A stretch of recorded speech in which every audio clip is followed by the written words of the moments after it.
اس وقت میں پہلے اشرے میں ایک جگہ پڑھ چکا ہوں اس شعر کو، اس ربائی کو، ربائی نہیں ہے، مولانا روم فرماتے ہیں علی بن ابی طالب سے مخاطب ہو کر کہ علی بن ابی طالب کی اگر عبادت دنیاوی، خوب توجہ کیجیے گا، عبادت کہاں کرتا ہے انسان؟ دنیا میں، قبر میں جب چلا گیا، جب موت آ گئی، شرعی ذمہ داریوں سے نجات مل گئی، اب علی بن ابی طالب کو نماز نہیں پڑھنی، اب علی بن ابی طالب کو مناجات نہیں کرنی، سجدوں میں نہیں جانا، جس طرح سے دنیا میں واجب تھا، عبادتیں تھیں، اس طرح سے علی بن ابی طالب عبادت اب اس وقت واجب نہیں ہے۔ اب میں نہیں کہہ رہا کہ علی اس وقت کیا کر رہے ہیں، مجھے نہیں پتا کس مرحلے پر ہیں، میں کہہ رہا ہوں دنیا کی چیزیں جو تھیں اب وہ مولا کی ذمہ داریاں نہیں ہیں، چھوٹ گئے نا، ذمہ داریوں سے آزاد ہو گئے، دنیا سے نکل کر عالم عقبہ میں چلے گئے۔ عبادت کی علی بن ابی طالب نے اس دنیا میں کس طرح سے کی؟ پروردگار تجھے لائق عبادت جانا تو تیری عبادت کی، تو اس عبادت کا صلہ وہاں پر ملا کیا، اور یہ عبادت ہوئی کیسے؟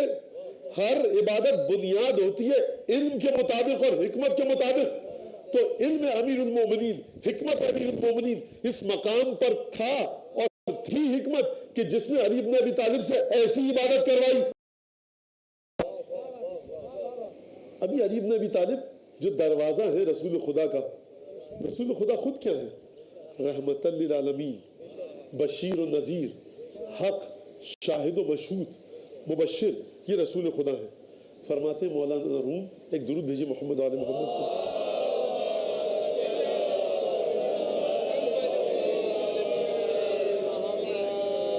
فرماتے ہیں باز باش اے باب بر جویا یہ باب، اے خدا کے دروازے، اے رسول کی ذات کے دروازے اسی طرح کھلا رہے ان لوگوں کے لیے جو تجھے ڈھونڈ رہے ہیں،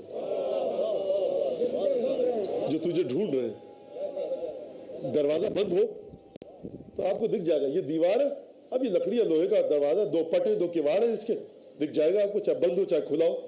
تو مولانا روم کیوں فرما رہے ہیں کہ باز باش باب بر جویا باب، اے دروازے کھلا رہے ان لوگوں کے لیے جو تجھے ڈھونڈ رہے ہیں، کیونکہ تو کھلے گا نہیں تو لوگوں کو نظر نہیں آئے گا۔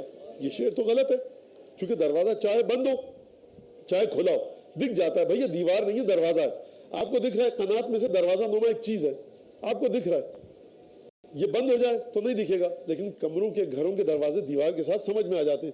تو مولانا روم کہہ رہے ہیں اے دروازے کھلا رہے اسی طرح سے ان لوگوں پر کہ جو تجھے ڈھونڈ رہے ہیں۔ تو دروازہ کھلے گا کس طرح سے؟ یہ دروازہ کھلے گا جب ممبر پر آ کر کہیں گے سلونی سلونی قبل ان تفقدون۔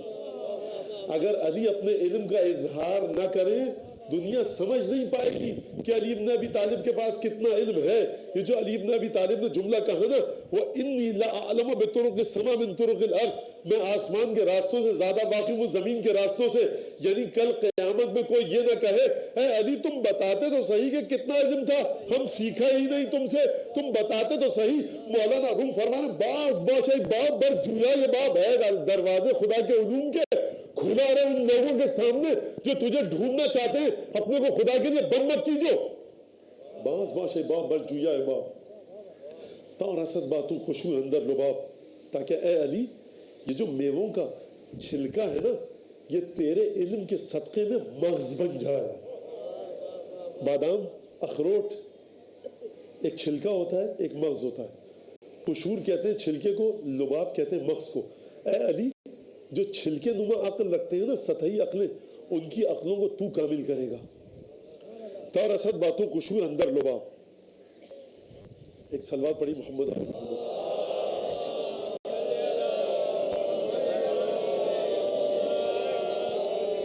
باز باش باب رحمت تا ابد، قیامت تک کے لیے خدا کی رحمت کے دروازے کھلا رہے، کیونکہ تیری منزلت یہ ہے جو آخری شعر میں بتا رہے ہیں، بارگاہ ما لہو کفون احد۔ اے علی تیرا مقام کیا ہے؟ اگر تو نے عبادت ایسی کی ہے جو کائنات میں کوئی نہیں کر سکا، تو تیری منزلت وہ مقام ہے کہ جہاں پر لم یلد ولم یولد ولم یکن لہو کفون احد ہے۔